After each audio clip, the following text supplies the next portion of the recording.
Good evening, everyone. I'm Kevin Hodge. Tonight on your WZMQ 19 News, Marquette County officials are taking a new approach when it comes to the airport. We'll have the details. Plus, we'll tell you more about what's at stake in next year's midterm elections. And the FBI opens an inquiry into Democrats who called for U.S. military not to follow illegal orders. Your 19 News at 11 starts now. Live from the UP, this is WZMQ 19 News at 11.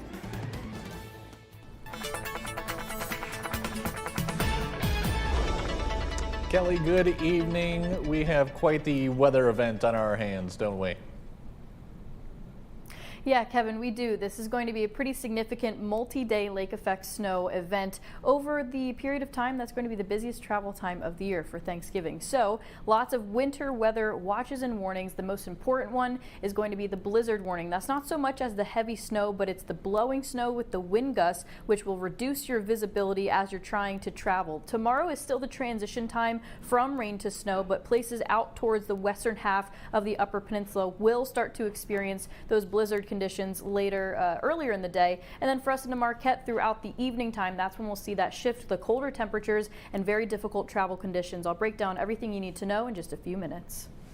Kelly, thank you very much. The Marquette County Commission met in special session today to review recommendations by the Airport Advisory Board regarding vendor contracts for the Sawyer Regional Airport. Our own John Truitt has the details. In an effort to make the airport more self-sustaining, the commissioners voted to end the contract with Cubic Aviation, which provided ground support services for air travel in and out of Sawyer Regional Airport. Marquette County Advisory Committee reviewed all the contracts and reviewed what's important at Sawyer to create an environment where it's self-sustaining, and all the contracts were reviewed and put on the table. County Board Chair Joe DeRocha said the move came after a recommendation by the Airport Advisory Committee to terminate the contract and cited no official cause for the action other than autonomy. The contract provides an exit clause for no cause. Civil Council recommended to do a no cause and make a change. DeRocha says the goal is for the county to have better control over the revenue generated by the airport and create a new department within the county government to oversee that process. Officials from Cubic Aviation were on hand to voice their opposition to the move, claiming airports, like roads, are not built for profit. They had issue because the money now is going to be, that this potentially will generate, will be held by the county and not given to private sector. Though recognizing private sector is very important, it's time we start thinking about Marquette County first. The board will continue to review contracts that may not be in the best interest of the county. In Marquette, John Truitt, WZMQ 19 News. Michigan voters will see one of the most wide-open ballots in recent memory when they head to the polls in 2026. Nearly every major statewide office will be on the ticket. Our own Michigan Capitol correspondent Sophia Murphy has a closer look at what's driving the political shakeup and what it could mean for both parties. With less than a year before campaign season ramps up, Michigan's 2026 ballot is already shaping up to be extra crowded. It's a whole fresh look for both parties, a chance for them to press the reset button, if you will, or continue on past successes. Schmidt says this month's off-year election offered clues about the political moment, but not many certainties. Neither party is sure where they exist in the state and where their support lies. The open governor's race is drawing multiple Democrats, Republicans, and at least one high-profile independent and the former mayor of Detroit. Some of this is who's interested in becoming the figurehead and talking point for their party and their leadership. It's a sort of a chance to insert yourself into the state debate and get a higher profile. In Congress, Democrats running for Senate face a competitive primary with multiple candidates drawing from different sides of the party, while Republicans may have a clearer favorite, but less certainty on Trump's influence than in past cycles. Democrats from D.C. and New York are way more interested in the Michigan Senate Democratic primary than Democratic voters in Michigan. They're all fighting their battles about what the Democratic Party should be based on the three candidates we have running. At the state level, every member of the legislature is up for re-election. In the UP, our senator has reached his term limit and a representative has thrown his hat in the ring, leaving a seat open in the House and a Republican running for re-election in a historically Democratic district. With hundreds of seats open across the ballot, both parties now have one of their biggest opportunities in years to reshape how Michigan voters see them, and the clock is already ticking. From Michigan's capital, Sophia Murphy, WZMQ 19 News. The Trump administration is ramping up the intensity against Venezuela's president after designating him and his government allies as members of a foreign terrorist organization. Designating it a SAFT could authorize Trump to impose sanctions on Venezuela's president. This is the latest measure the administration is taking against Venezuela amid rising tensions. Our Washington, D.C. correspondent Rachel Knapp shares the latest. On Monday, the State Department announced they are designating the Cartel de los Soles as a foreign terrorist organization. But analysts suggest that the Cartel de los Soles is not an actual organization. They say Cartel de los Soles is a figure of speech in Venezuela, referring to Venezuelan military officials corrupted by drug money. But the State Department writes the Cartel de los Soles is headed by Nicolas Maduro, who is Venezuela's president, and other high-ranking individuals. And they are responsible for terrorist violence throughout our hemisphere and for trafficking drugs in the U.S. This is the latest measure the administration is using to combat drug trafficking and escalating tensions with the Maduro regime. Over these past few months, the U.S. has built up a large military presence in the Caribbean, and U.S. service members have issued strikes on alleged drug trafficking boats in the Caribbean. And where the risk of being drawn into an unauthorized war and conflict grows, which is why we are here today. Restoring constitutional guardrails at a moment when it is urgently needed. House Democratic members recently introduced legislation that would prohibit the administration from spending money to send U.S. troops into direct hostilities with Venezuela unless Congress approves it. We owe our troops better than this. They deserve leaders who look out for them and for our country and keep them out of moral and legal danger. And they deserve a Congress that refuses to let this president send them to fight and die in an unnecessary war. Earlier this month, a bipartisan group of senators tried to seek congressional approval for any military action by the president against Venezuela, but it failed by just a handful of votes. In a statement from the Venezuelan government, they are denying the existence of the cartel and call the administration's accusation as a ridiculous fabrication meant to justify an illegitimate and illegal intervention against Venezuela. In Washington, Rachel Knapp, WZMQ 19 News. The FBI has launched an inquiry into 6 Democratic lawmakers who took part in a video for U.S. service members urging them not to follow unlawful orders. President Trump has accused the lawmakers of seditious behavior punishable by death. Erica Brown is at the White House with more. CBS News has learned the FBI has launched a probe into 6 Democratic lawmakers who urged U.S. service members not to follow unlawful orders. The inquiry comes after the members of Congress, who are all veterans of the military or intelligence community, addressed the military in this recorded video. You must refuse illegal orders. Michigan Senator Alyssa Slotkin is one of the lawmakers behind the message. We had a ton of folks in uniform and a lot of veterans come to us and raise real concerns about things that they were asked to do or things that they were concerned they might be asked to do, particularly with the deployments of the National Guard and uniformed military into our city streets, places like Chicago, and the strikes in the Caribbean. The Pentagon launched a separate probe Monday into Arizona Senator Mark Kelly, a retired Navy captain, accusing him of misconduct and threatening to recall him to active duty to face a court-martial. I'm not going to be silenced. I'm not going to be intimidated. Now, President Trump last week accused the lawmakers of seditious behavior punishable by death. And those lawmakers say since then they've received death threats. What the president said is very serious. I didn't think he would step over that line, calling for the execution of members of Congress. And because of what he says, there is now an increased threats against us. I'm not going to get into, details on my personal security, but as the husband of Congresswoman Gabby Giffords, I understand what political violence is. The White House maintains the lawmakers who recorded the video should be held accountable. Kelly has our first morning weather forecast when we come back, and we'll see a couple of tree lightings that took place across the UP today. We'll be right back.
Now, WZMQ TV 19 First Warning Weather with meteorologist Kelly Rowland.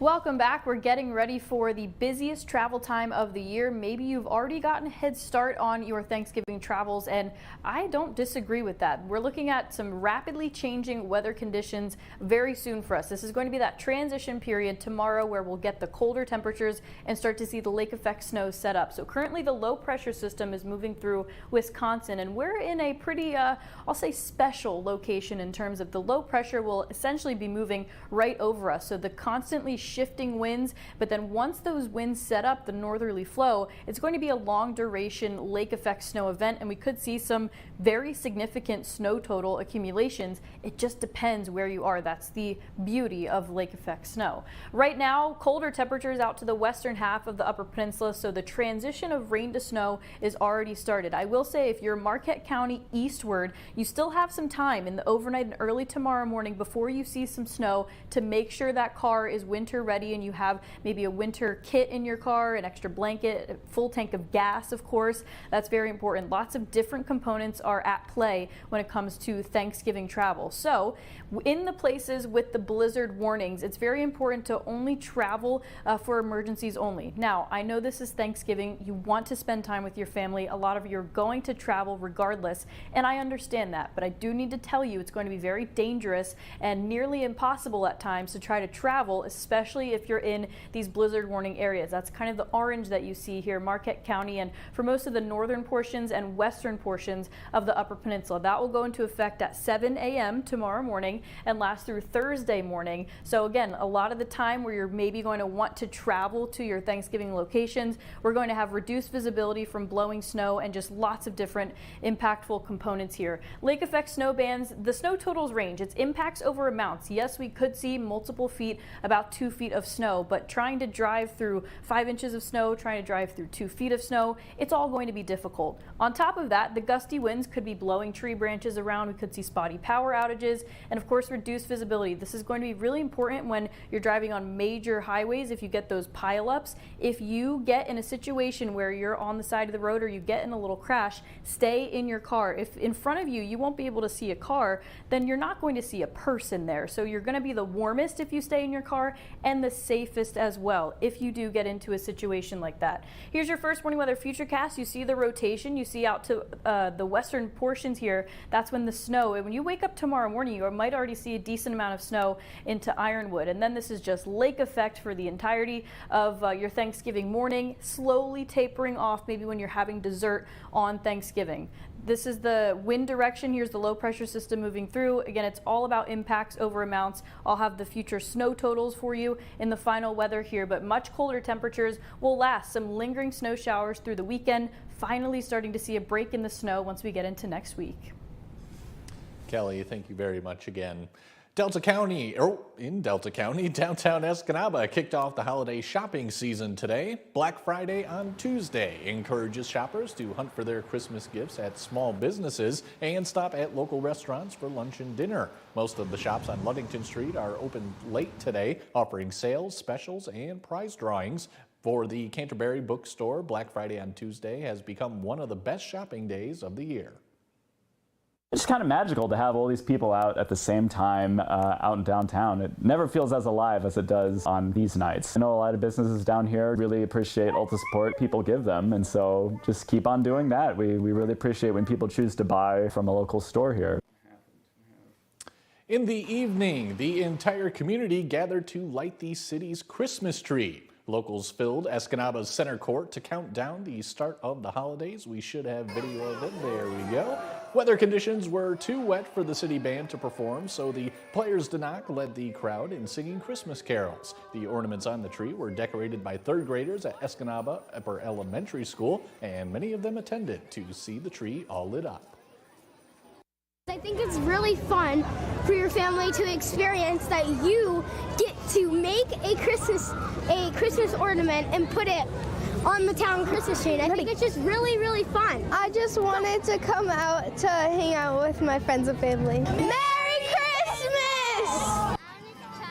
Santa himself attended the tree lighting to ask children what they want for Christmas this year. Attendees also enjoyed cookies and cocoa at the DDA building, as well as limo rides through the downtown.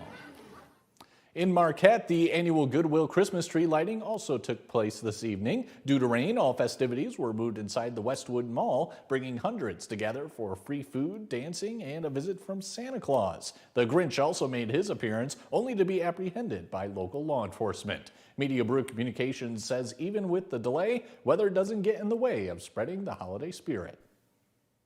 I mean, this is the best night of the year held here in the township. We were a little bummed about the rain, and everybody is bringing all that energy inside. It's our third year with Goodwill sponsoring the tree, but our sixth year doing it at Media Brew. You can find the tree along US 41 between Applebee's and Aspen Dental, and it will be up through the end of the year. President Trump and First Lady Melania Trump participated this afternoon in a time-honored tradition at the White House, the annual Thanksgiving turkey pardoning. This year, the public got to pick which of the two birds participated in the ceremony. Natalie Brand has more on the event from the White House. Gobble, I just want to tell you this very important. You are hereby unconditionally partnered. With an audience looking on, President Trump granted a full and complete pardon to a 52-pound turkey named Gobble, part of an annual White House holiday tradition. On behalf of the First Lady and the entire Trump family, I want to wish all Americans a very, very happy Thanksgiving. It's a great time of the year. His friend Waddle was also spared. He stopped by the White House briefing room earlier in the day. Want to give us a gobble? President Harry Truman was the first to be presented with a turkey by the National Turkey Federation ahead of Thanksgiving. But the more modern presidential pardon dates back to George H.W. Bush. This will be our 78th presentation here, and it's just a true honor for the U.S. turkey industry to have this national stage. Following the ceremony here in the Rose Garden, Gobble and Waddle will return to their home state and retire at North Carolina State University. They're going to go and be turkey ambassadors for our industry, and they're going to be well taken care of by veterinarians, the faculty and staff and students at NC State. The farmer who raised them said Gobble and Waddle were selected in large part because of their personality and ease in interacting with people, which prepared them for their presidential debut. Now don't go away. Mike Ludlam has your look at sports when we come back.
Yes, I floated the Packers and Lions. I don't think I'll be able to squeeze that in.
Good evening, everyone. The Upper Peninsula Sports Writers and Sportscasters Association recently voted on the top volleyball players, coaches, and teams of the year.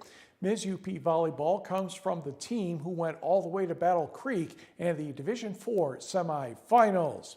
Outside hitter Ava Fisher of Forest Park earns the honor this season. She was the Player of the Year in the Skyline Central Conference. During the regular season, Fisher had 393 kills, 288 digs, and 50 aces. She had 28 kills in the semifinal match against Fowler. Fowler won the match 3-2. The Trojans ended the year with a 42-2 record. In fact, Fowler defeated Mendon in the final 3-0. In the calendar year of 2025, Fowler has captured the state volleyball title and the state girls basketball crown. Taking a look at the dream team, Ava Fisher, Ms. Volleyball, not to mention Division IV Offensive Player of the Year. Division I through III Offensive Player of the Year is Chloe Capo of Calumet. The 1 through 3 Defensive Player of the Year is Mia Nordstrom of Jeffers, and Maya Hemmer of Ishpeming is the Defensive Player of the Year in Division 4.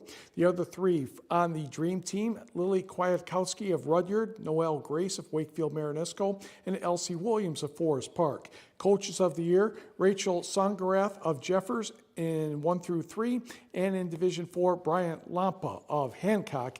Kingsford and Forest Park are the big and small schools of the year, respectively.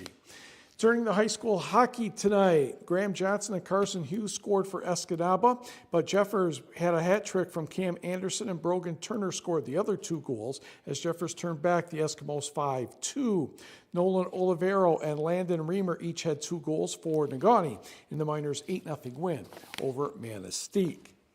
The Northern Michigan men's basketball game at home against Concordia tomorrow afternoon has been postponed. The major reason is due to the potential travel and weather concerns relating to the winter storm throughout the Upper Peninsula, or at least it's going to show up that way. The contest will be rescheduled at a later date to be announced. Saturday's game against Minnesota Duluth at Vandement Arena will proceed as scheduled. Meanwhile, the Wildcats' Dylan Keel has been named GLIAC Offensive Player of the Week. Keel poured in a career-high 35 points in a Friday victory over Northern State. He followed that with an 18-point, 16-rebound performance in a win over Northwest Missouri State. The 16 rebounds were 1 short of his career high. Also in basketball tonight, a doubleheader in Ironwood Bay College against Go Gibbik, and for the women, Sydney Sari to Grace Molly of Kearney Native for the layup. Molly had 16 points. Next sequence, a steal by St. Agnes's Jillian Frazier, and that results in an easy bucket. Back the other way for the Sampsons, Ironwood's Hannah Vaughn will hit the baseline jumper. And Ishpeming's Peyton Cockcurry will get the ball over to Molly. She will drive, score, and get the foul. But Bay was doing a pretty good job of dominating this contest. Mark River Harris's Marissa Ives will miss at the other end, but Marquette's Aubrey Blackburn will get the putback. Blackburn had 12 points and 16 rebounds. Bay went on to win 92-71. Mark River Harris's Lauren Zawada led the way with 25 points. Fellow Bronco Nina Bauer had 22. To the men's contest, Bay off to a good start again. Tavion Van, the conference player of the week, passes to Emerson Druby for 3. And it wouldn't be long before Drewby was lining it up from three-point range again. This time Trey Fry III will spot Drewby, and the lead is 7. Drewby ended up with 12. Next for the Norse, Ja'Kai Richmond to Drewby, and Richmond's going to pop open underneath the basket for an easy layup. Adam Page down low to Zayed Abouali, padding his offensive rebound statistics here. He had 16 points and 8 rebounds, and although GCC had trouble scoring, that's why Bay ended up winning 77-46. Now let's turn to the University of Michigan, number 7 in the country, taking on Auburn in the Players Era Festival. This game in Las Vegas. And it didn't take long for Michigan to build a lead. Adai Mara with a dish to Morez Johnson Jr. for the and 1. Michigan off to a 9-2 start. Next for the Wolverines, Elliot Cadeau will knock down the triple. And it's a 26-16 lead for the Maize and Blue. Yaxel Lindeborg with the jab step to get open. Yep, that's good for 3 as well. Former Mr. Michigan basketball Trey McKinney had a pretty good night as well. And Michigan goes on to win this one by the count of 102-72. Meanwhile, Michigan State, number 11 in the country, at the Fort Myers tip-off in Suncoast Credit Union Arena. The Spartans off and flying. The alley-oop to Trey Fort for the dunk. East Carolina State close early. Jordan Riley canned a three-pointer. He led the Pirates with 13. Jeremy Fears finds Jackson Kohler at the free throw line for the jumper. He shared the lead in scoring with 16 points and 8 rebounds. Off the steal, Divine Okochukwu drives and hits the layup.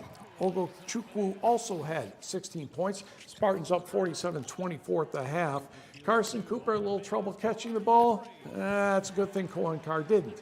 Knocks that one down for 3, and get ready for the distortion of the audio because it went nuts behind. Carr had 13 points. Spartans go on to win this one by the count of 89-56, and we will be right back.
And a final check of your forecast. Depending on where you are, you could be waking up with already a few inches of snow on the ground. What will have go into effect tomorrow morning is that blizzard warning. There's lots of different winter weather watches, warnings, and advisories on this page, but the most impactful in terms of Thanksgiving travel is the blizzard warning. That's all about the reduced visibility, the gusty winds. We could see some power outages, and your visibility could be as low as a quarter mile or less. So you won't be able to see much in front of you. It'll almost be type of a snow squall type of event. As promised, here's some of the future snow totals. You can see this is very likely to be a significant snow fall, especially out towards the western half of the Upper Peninsula. We could see maybe up to 30 inches of snow from now through Thursday morning. That's the entirety of this blizzard warning. No matter how much snow is on the ground, you still need to take those precautionary measures of driving safely, looking out for yourself, and looking out for others. So with that being said, through this holiday travel, make sure to stay safe, stay weather aware, and I'll have more updates for you for tomorrow.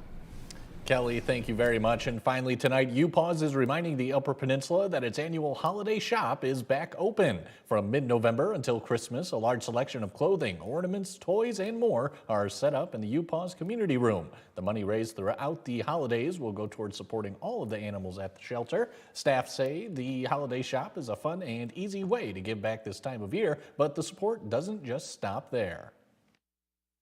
It's a win-win. Buy something, help the animals, come and visit. We'd love it. We do have Giving Tuesday coming up. That's this coming Tuesday after the holiday, and that money helps dogs like Beezer find a home. We'll have more information on UPAWS' Giving Tuesday on WZMQ19.com.